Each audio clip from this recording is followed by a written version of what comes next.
Hello, everybody. Welcome to my amazing podcast where I, a chronically online girl, talks about things that are maybe not so chronically online. For the very first and probably last episode of my podcast, I'm going to be talking about All in Clark County. All in Clark County is a plan that is made to combat the climate change, especially in Southern Nevada, and also just generally make the community more sustainable. Now, by 2060, Southern Nevada is expected to increase by over 800,000, totaling the entire population to about 3 million. Now, I don't know about you. I love Las Vegas, and I think it's a really big city, but I don't think it's big enough to populate over 3 million people, at least in the states that we are now. So we got to do some changes, and that is where All in Clark County comes in.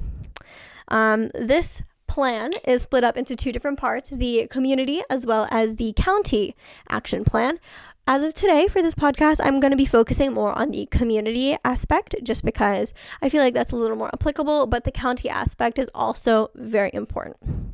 So the community plan, called the All-In Community Sustainability Action Plan, very long name, is actually not that long. It's really only 6 focus areas. We have clean and reliable energy, connected and equitable mobility, and then, these are long names, diverse and circular economy, this one right here, resilient and healthy community, smart buildings and development, and sustainable water systems.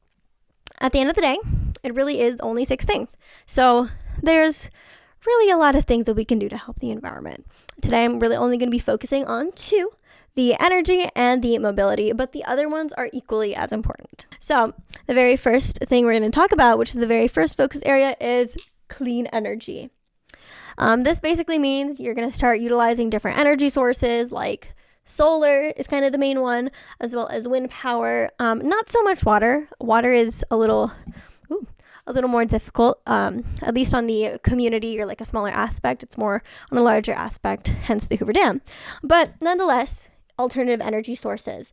We want to start utilizing this not only like in residential, like personal things, but also like on a commercial or industrial level. In order to kind of reap the benefits of going solar, we want about 15,000 homes going solar a year by 2050 to benefit. So in about like 25 years, we need however many 15K times 25 is. I feel like a lot of people don't really want to go solar just because there are kind of a lot of barriers towards it. The first one, you have to get a permit. You know, some people live in HOA households and it's not really allowed, stuff like that. It's really expensive. Honestly, it's like 18 to 36K just to install solar panels. And that's also like dependent on what type of roof you have, how much roof you want, how much solar, stuff like that. And also like the space. You can see here, it kind of takes quite a bit of roof space. And some people don't have that. They might live in apartments and they just can't get that. So it kind of is not very accessible. At least as of now, a lot of people don't think it is. But luckily, there are a lot of programs in place that the city of Las Vegas, Clark County, and just kind of federally, they have started to put in place to encourage more people to utilize solar, just because it is really important.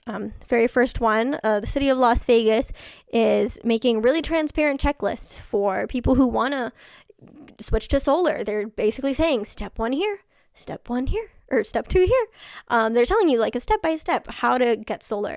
And they're making the permits very easy to get because they want to encourage more people to switch to solar. Also, for people who are a little low income and may not be able to personally get solar, the Nevada Energy has made an expanded solar access program that allows them to reap the benefits of solar, saving on their electric bill while also not having the solar panels like in their backyard. So this is really great just because it allows them to get the benefits from solar power without having to like have that space. Things to think about. Very great.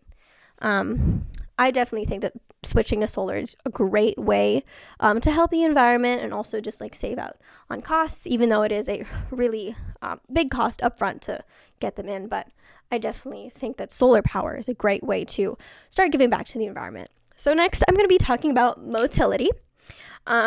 With all the people moving to Las Vegas, there's going to be more people driving, commuting to work, clogging up the 215 during rush hour. And then there's going to be more greenhouse gases released because there's so much traffic. This is really bad. We're going to be contributing more to global warming. But also we're going to be disrupting the people who want to utilize other forms of transport, like taking the bus or walking, because it's quite dangerous with all the cars. With all the traffic, maybe the buses won't be able to make their stops on time, and then people won't really want to take the bus anymore because they don't see it as being reliable. For people who are walking or biking, they might not feel safe anymore because all of these cars are going 65 miles per hour in a 45 miles per hour zone. That's kind of crazy, but I feel like there are a lot of different ways that we can go about this. The very first one is kind of making a more pedestrian-friendly or alternative transit-friendly infrastructure.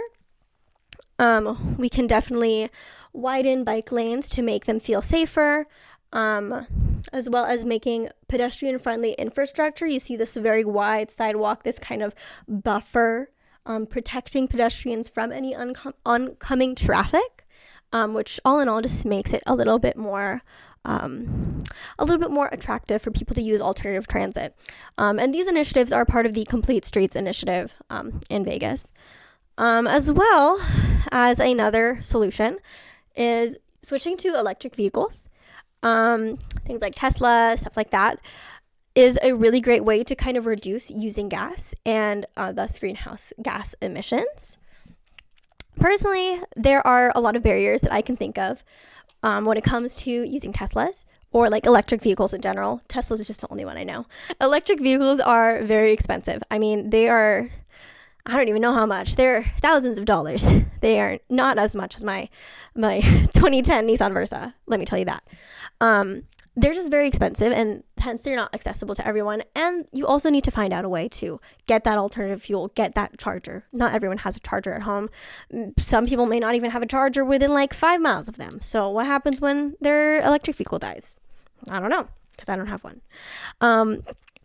So maybe on a personal level, electric vehicles may not be as effective or accessible, but Clark County is starting to kind of switch their countywide vehicles, things like police cars, into electric vehicles, which I think is a really great way to use this switch because, they're being all provided for by the county, which I think is really great. So that is going to be it for my podcast today. I definitely think that there are a lot of things that we can do as a society and as a community to help give back to our environment and help make the world more sustainable. But, starting off with this plan is a really great way to start off. Thank you.